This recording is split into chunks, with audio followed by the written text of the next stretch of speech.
नमस्कार मित्रांनो, तुम्हा सर्वांचं स्वागत आहे मराठीतील, महाराष्ट्रातील एकमेव वैद्यकीय पॉडकास्टमध्ये ज्याचं नाव आहे डॉक्टर गिरीश पॉडकास्ट. मी डॉक्टर गिरीश तुम्हा सर्वांचं या व्हिडिओमध्ये स्वागत करतो आणि आजचा विषय फारच इंटरेस्टिंग आहे, याबद्दल काही दुमत नाही. हा विषयाचा टायटल किंवा शीर्षक आहे, इंटरमिटंट फास्टिंग म्हणजे काय? आणि त्याचे 10 फायदे शरीराला. तर मित्रांनो, तुम्ही कधी ना कधीतरी कुठल्यातरी आरोग्यविषयक व्हिडिओ बघताना शॉर्ट्समध्ये, रील्समध्ये, व्हिडिओजमध्ये तुम्ही इंटरमिटंट फास्टिंग हा शब्द ऐकला किंवा बघितला असेल. डायटिंगच्या विश्वामध्ये ह्या शब्दाला फार महत्त्व आहे आणि सर्रासपणे वापरलं जातं. तर हे इंटरमिटंट फास्टिंग आहे तरी काय? हे आपण आधी समजून घेऊया. इंटरमिटंट फास्टिंग म्हणजे 24 तासामध्ये ठराविक वेळेला जेवण करून ठराविक वेळा उपवास करणे, याला आपण इंटरमिटंट फास्टिंग फास्टिंग म्हणजे उपवास. म्हणजे ठराविक, इंटरमिटंट म्हणजे ठराविक वेळेला उपवास करणे. हे लक्षात आलंय तुमच्या? युजुअली आपण रोजच्या जीवनामध्ये सकाळी उठलो, की नाश्ता करतो, दुपारचं जेवण करतो. कधी-कधी संध्याकाळी पण आपण नाश्ता करतो आणि रात्री 9:00-9:30 ला पण जेवण करतो. म्हणजे दिवसातनं 3 ते 4 वेळा आपण जेवण करतो. पण ह्या इंटरमिटंट फास्टिंगमध्ये आपण दिवसातनं 2दा किंवा 1दा जेवण करतो. हे लक्षात घ्या. हे थोडंसं वेगळं आहे तुमच्यासाठी, पण हे खूप फायदेशीर आहे. तुम्हाला पुढे व्हिडिओमध्ये कळेलच. युजुअली जेव्हा आपण 2दा जेवण करतो असं म्हणतो, तर काही लोकं 4 ते 8 तासाच्या गॅपने जेवण करतात. उदाहरण सांगायचं झालंच तर सकाळी उठल्यानंतर डायरेक्ट पहिलं जेवण 12 वाजता आणि दुसरं जेवण हे संध्याकाळी 4 वाजता घेतात लोकं. त्याच्यानंतर काही खात नाहीत, फ्रूट ज्यूस नाही, चहा नाही, काही नाही, फक्त पाणी. ह्याचा अर्थ लोकांनी 4 तासाच्या गॅपने 2 मील्स किंवा 2दा जेवण केलं आणि उरलेले 20 तास उपाशी राहिले. काही लोकं 6 तासाच्या गॅपने करतात, काही लोकं 8 तासाच्या गॅपने करतात. जे लोकं 4 तासाच्या गॅपने करतात त्याला 20:4 असे इंटरमिटेंट फास्टिंग म्हटलं जातं. आणि काही लोकं 8 तासाच्या गॅपने म्हणजे उदाहरण सांगायचं झालं तर सकाळी 10:00 जेवले, तर त्याच्यानंतर डायरेक्ट संध्याकाळी 6:00 म्हणजे 8 तासाच्या गॅपने 2दा जेवण आणि उरलेले 16 तास झोप. व्यवस्थित आराम, आपले आपले कार्य करायचं. दुसरं काही खाणं-पिणं नाही, ना फ्रूट ज्यूस नाही, ना चहा नाही, ना काही नाही. आणि आपलं कार्य करत 8 तास झोप व्यवस्थितपणे उरलेल्या 16 तासामध्ये घेतात. एक लक्षात घ्या. तर हे दुसरा प्रकार म्हणजे 16:8 हे इंटरमिटेंट फास्टिंग. 2 प्रकार सांगितलेत. 20:4 आणि 16:8. तर मित्रांनो तुमच्या आत्तापर्यंत लक्षात आलं असेल, की इंटरमिटेंट फास्टिंग म्हणजे नेमकं आहे तरी काय? आता ह्याचे 10 फायदे शरीराला काय होतात, हे समजून घेऊया. त्यातला सर्वात पहिला आणि one of the most important फायदा म्हणजे वेट लॉस, वजन कमी करण्यास मदत होणे. मित्रांनो हे लक्षात घ्या, जेव्हा आपण दिवसातनं रेग्युलरपेक्षा 3-4 वेळा जेवण्यापेक्षा जर 2दा जेवतो, तर ऑब्व्हियसली आपलं एक जे जेवण आहे, एक मील आहे ते कमी होतं. ते कमी झाल्यामुळे कॅलरीची जी जाणारी संख्या असते रेग्युलरमध्ये, त्याच्यापेक्षा ही कॅलरीची संख्या कमी होते. तर तुम्ही म्हणाल हे कॅलरी रिस्ट्रिक्शन डायट आहे का? नाही. तर कॅलरी रिस्ट्रिक्शन वेगळं आणि इंटरमिटेंट फास्टिंग वेगळं. कॅलरी रिस्ट्रिक्शनमध्ये तुम्ही किती वेळा जेवता ह्याच्यावर काही कंट्रोल नाही. तुम्ही 5 वेळा जेवा, 6 वेळा जेवा, 3 वेळा जेवा, डझंट मॅटर. पण इंटरमिटेंट फास्टिंगमध्ये तुम्हाला जेवणाच्या संख्येवरती, नंबर ऑफ मील्सवरती कंट्रोल असतो. तर हे लक्षात घ्या तुम्ही. लक्षात आलंय तुमच्या? तर जेव्हा तुम्ही एखादा मील कमी खाता, ऑब्व्हियसली तुमचं एनर्जी इनटेक, कॅलरी इनटेक कमी राहणार आणि त्याच्यामुळे ते जे वजन वाढणार होतं, ते वजन वाढणार नाही आणि ऑब्व्हियसली वेट लॉसला मदत होणार. हे लक्षात घ्या. दुसरं आणि सर्वात महत्त्वाचं म्हणजे डायबिटीजचं रिस्क कमी होते. मित्रांनो, डायबिटीजला लांब ठेवण्यासाठी इंटरमिटेंट फास्टिंग हे सर्वात महत्त्वाचं आणि हेल्पफुल साधन आहे. लक्षात घ्या. मित्रांनो, डायबिटीजमध्ये होतं काय, की ब्लड शुगर युजुअली स्पाइक होतात, जेव्हा आपण प्रत्येक वेळेला जेवण करतो. जेव्हा आपण दिवसातनं 2 किंवा एकदा जेवण करू, तर number of spikes in the blood sugar हे कमी राहतं आणि ऑब्व्हियसली डायबिटीजमधल्या वाढलेल्या ब्लड शुगरवरती नियंत्रण आणायला सोपं होतं. लक्षात ठेवा, जेव्हा डायबिटीजमध्ये इन्सुलिन रेझिस्टन्स होतो, लक्षात घ्या. तुम्हाला आता तुम्ही मागच्या व्हिडिओमध्ये बघितलंच असेल माझ्या, डायबिटीजमध्ये इन्सुलिन रेझिस्टन्स होतो. हा इन्सुलिन रेझिस्टन्स जेव्हा होतो, त्या इन्सुलिन रेझिस्टन्समुळे ब्लड शुगर वाढायला लागते. जेव्हा आपण इंटरमिटेंट फास्टिंग करतो, तर ऑब्व्हियसली इन्सुलिन रेझिस्टन्सचं प्रमाण कमी येतं. इन्सुलिनवरची जो लोड असतो तो कमी येतो. ब्लड शुगर कंट्रोल करायचं जो प्रमाण असतं ते पण कमी येतं आणि त्यामुळे इन्सुलिन रेझिस्टन्सचं प्रमाण कमी होतं. ब्लड शुगर स्पाइक्स कमी राहतात आणि ऑब्व्हियसली प्री डायबिटिक किंवा डायबिटिक कंडिशन येण्यापासून आपण लांब राहतो. हे तुमच्या आतापर्यंत लक्षात आलं असेल.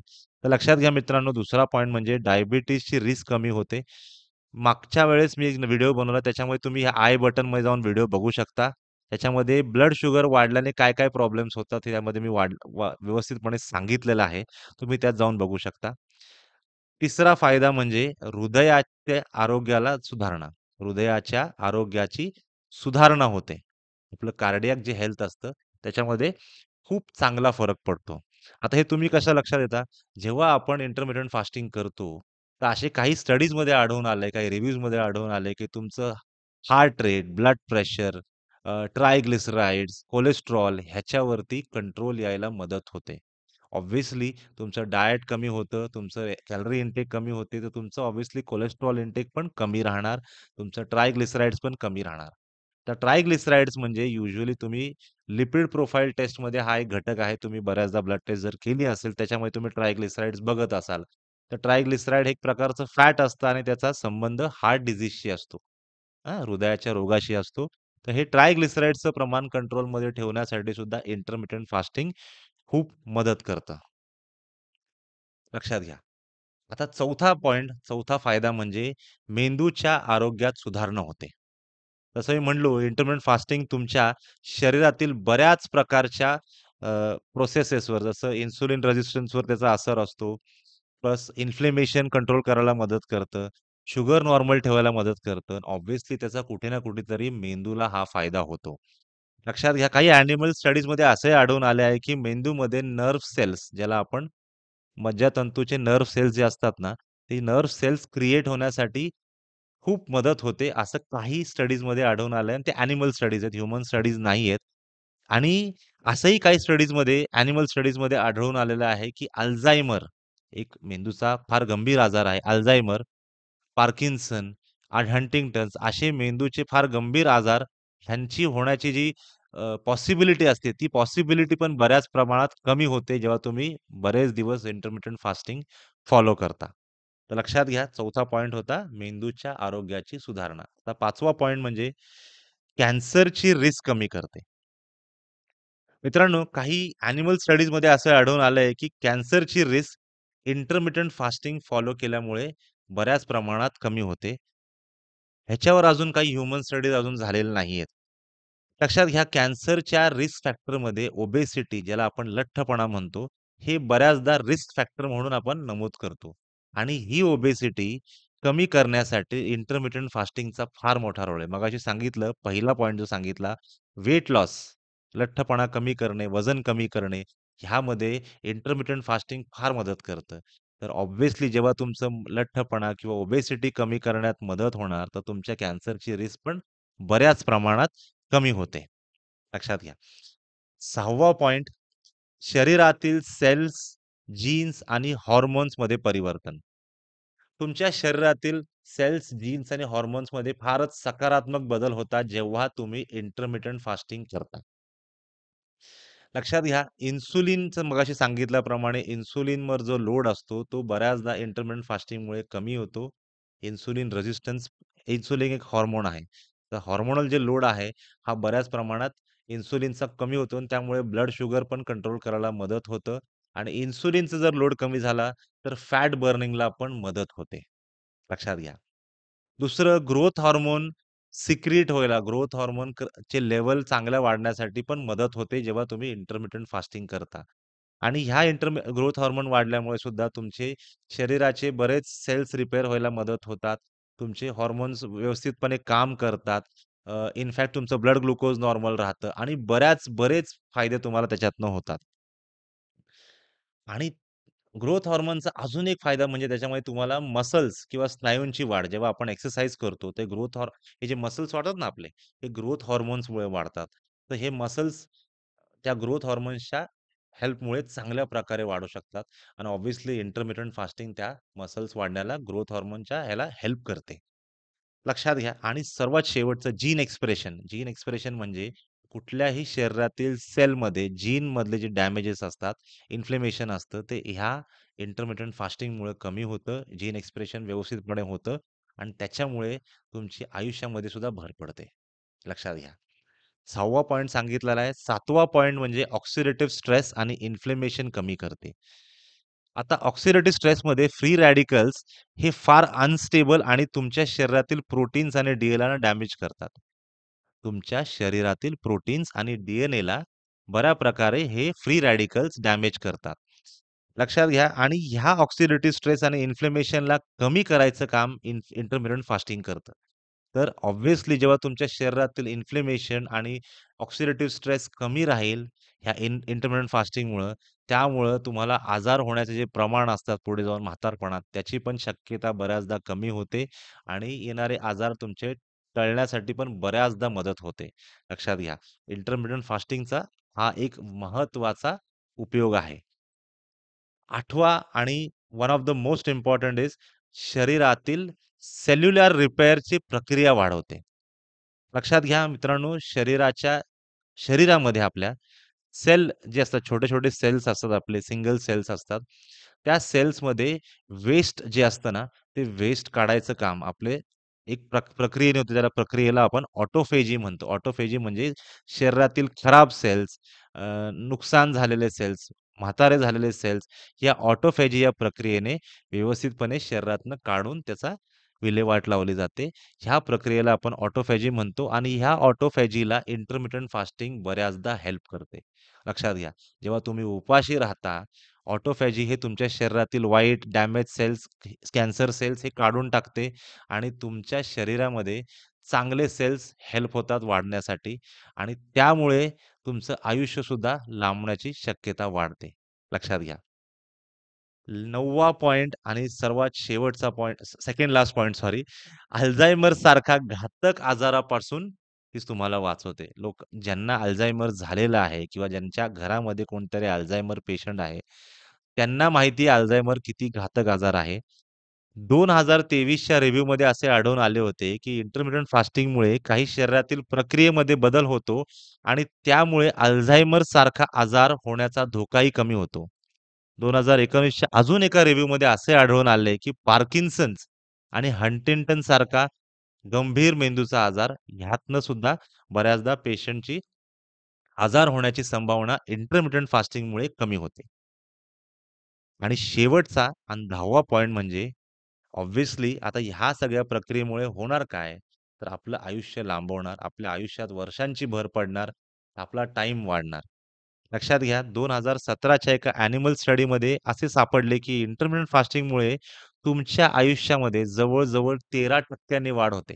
13% आणि 2019च्या अजून एका ॲनिमल स्टडीमध्ये असंही सापडले, की इंटरमिटेंट फास्टिंगमुळे तुमचं फॅटी लिव्हरचं प्रमाण कमी होतं. ऑब्व्हियसली फॅटी लिव्हर तुम्हा सर्वांना ज्यांचे जे सोनोग्राफी झाले असतील कधी ना कधीतरी, त्यांच्या लक्षात आलं असेल, की फॅटी लिव्हर त्यांनी ग्रेड 1, ग्रेड 2 हे तुम्ही बघितलं त्या सोनोग्राफी रिपोर्टमध्ये. फॅटी लिव्हर म्हणजे काय? तुमच्या शरीरातली चरबी तुमच्या लिव्हरमध्ये जाऊन बसणं. दॅट इज फॅटी लिव्हर लक्षात घ्या. हे जर बरेच वर्ष चालत राहिलं, त्याच्यामुळे सिरोसिस, लिव्हर सिरोसिस होण्याचं पण प्रमाण वाढतं. आता हा डॅमेज इंटरमिटेंट फास्टिंगमुळे कमी होतो, कारण तुमच्या शरीराची फॅट बर्निंग प्रक्रिया इंटरमिटेंट फास्टिंगमुळे होते. ऑब्व्हियसली एवढे सगळे पॉइंट मी सांगितले, तर फॅटी लिव्हर कमी होणार, बाकीचे पण तुमच्या शरीरातली चरबी कमी होणार आणि जसं मी डी डॅमेज कमी होणार, फ्री रॅडिकलचं प्रमाण कमी होणार. ऑब्व्हियसली ह्या सगळ्या गोष्टींमुळे कुठे ना कुठेतरी तुमच्या आयुष्यामध्ये वाढ होणार, तुमच्या हेल्थमध्ये वाढ होणार. तर मित्रांनो, तुमच्या आत्तापर्यंत लक्षात आलं असेल, की हे 10 फायदे आहेत. या 10 फायदे आणि याच्यापेक्षा बरेच आहेत. मी स्वतः इंटरमिटेंट फास्टिंग फॉलो करतो. दिवसातनं 2दा जेवतो.